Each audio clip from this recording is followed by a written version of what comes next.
Hello everyone, this is Ashee from Crafting with Ashee and welcome to this card making tutorial. This is the Christmas card I'm making today. It uses embossed heat resist as well as tone on tone ink blending. So let me show you how I made this card. We're starting off with our big background stamp, and this one is called Falling Snow, and we're going to stamp this on a piece of Azure Afternoon cardstock, and this is just a quarter sheet of A4 cardstock. Now I'm going to stamp it using Versamark embossing ink. So this is a sticky ink that will allow us to grab the white embossing powder, and I'm going to give it a really good press down, and I'm just doing it here on my stamping tool because I've got to stamp it a few times and I want to make sure that I'm going to get a really good impression because I want to see that vibrant white heat embossing on my background. Okay, so when you lift it up you won't be able to see anything, certainly not on the camera, but it is there in real life. So I'm now going to heat emboss using white embossing powder, and now you can see the beauty coming to life, and we're just going to do that there, and we're going to tap off the excess. And I'm not too concerned about the fact that I've got a boo-boos at the top and the bottom.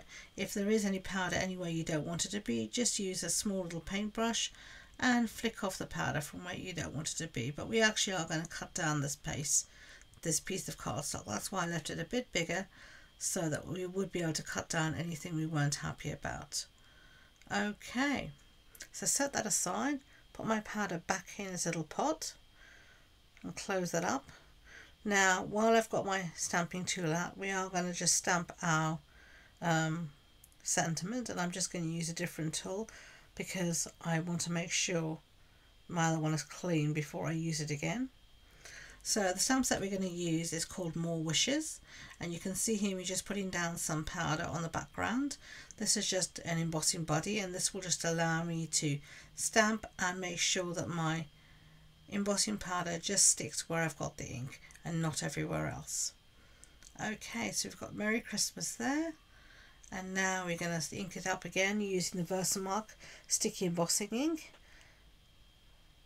Stamp that, and then we're going to use our lovely white embossing powder, and I just love this white against the Azure Afternoon cardstock. I think it's just so pretty. Okay, just use that paintbrush to get rid of any bits that you don't want. And however hard I try, I always end up with embossing powder everywhere, so afterwards I usually have a little handheld hoover on my desk and clean it up. But here you can see me just heat embossing it.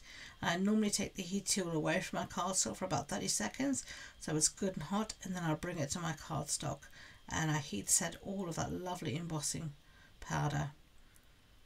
And if by magic it's all done and dry. So now I'm just going to take my trimmer, and I'm just going to cut down my background here. You can cut it to whatever size you want. I'm going to cut it to roughly 13.85 centimeters by 9.5, and I'm just cutting bits off, making sure it measures roughly that, and then I'm happy. And then roughly the same as before, yep. And then just going to cut my sentiment. This I'm not measuring at all, I'm just doing it totally by eye. And if there is any powder still on your cardstock, you can just buff it off using a clean microfiber cloth or any kind of clean cloth, which is what I do. Okay, so now we're ready to assemble our card. Our card base is thick basic white. Oh, I'm sorry, we're going to first do some inking. So I'm going to take my I like my small blending tools rather than the larger ones, and I'm using some Azure Afternoon inks, the same as the cardstock, and I'm just adding it around the edges, and this will make the edges look much darker, but conversely it will make the inside of the card look brighter. And look at that, it almost looks like it's a dark sky with the moon shining through in the center. And I'm going to do the same effect for my sentiment, as you can see here, and this really does bring this card together and give it that something special. Now you can see here I'm just using the Luppy, as I said before, and this will take away any excess powder, and it will also take any ink that's sitting on top of the heat embossing, because the heat embossing will resist that ink, so your snowflakes will still look bright white even though you've got a slightly darker base.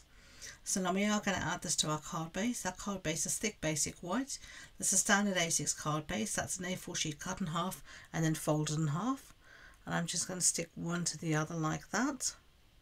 Lovely. Now we've got our sentiment, and I'm going to mat our sentiment on a piece of basic white cardstock.